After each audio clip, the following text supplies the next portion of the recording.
অবহেলার একটা লিমিট থাকা দরকার। কেউ একজন তোমার দিনের পর দিন কেয়ার করে যাচ্ছে, আর তুমি সেগুলো মুছিয়ে এসে এগিয়ে গিয়ে ভাবছো ঈশ্বর তোমার প্রাপ্য। এরকম তো কত গুণই আছে কেয়ার করা। যদি তুমি এমনটা ভেবে থাকো তাহলে তুমি ভুল ভাবছো। হাজার মানুষের কেয়ারের উপরে তুমি আসল মানুষের আলাদা কেয়ারটুকু টের পাচ্ছ না, একদম না। কেউ একজন তোমার ছোট্ট একটি লেখার আশায় ঘন্টার পর ঘন্টার মোবাইল ডাটা অন রাখে, কি পরিমাণ ছটফট করছে সেটা তুমি ঠিক দেখতে পাচ্ছ না বলে এমনটা ভাবছো। মেসেজ বক্সে হাজার হাজার শব্দ মিলিয়ে 2 ঘন্টা ধরে সাজানো কষ্টের ভাষাগুলো লিখে সেন্ড করার ঠিক আগ মুহূর্তে ডিলিট বাটনে চাপ দিয়ে ধরে রাখাটা যে কতটা যন্ত্রণা তুমি সেটা বোঝো না বলে এমনটি করো।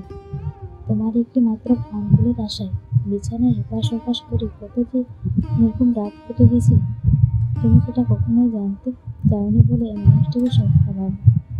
বিশ্বাস করো, তোমার থেকে অবহেলা পাওয়ার এই মানুষটা মোটেও সস্তা কোনো মানুষ নয়। অদ্ভুত রকমের একটি ধৈর্য শক্তি আছে এর মাঝে। মনে রাখো, ধাক্কা দিয়ে ফেলে দেওয়ার মানুষের অভাব নেই পৃথিবীতে, কিন্তু পড়ে যাওয়া মানুষটিকে হাত ধরে টেনে তোলার মানুষের বড় অভাব, খুব অভাব। তাই কাউকে পেয়ে হারিয়ে যেতে দিও না।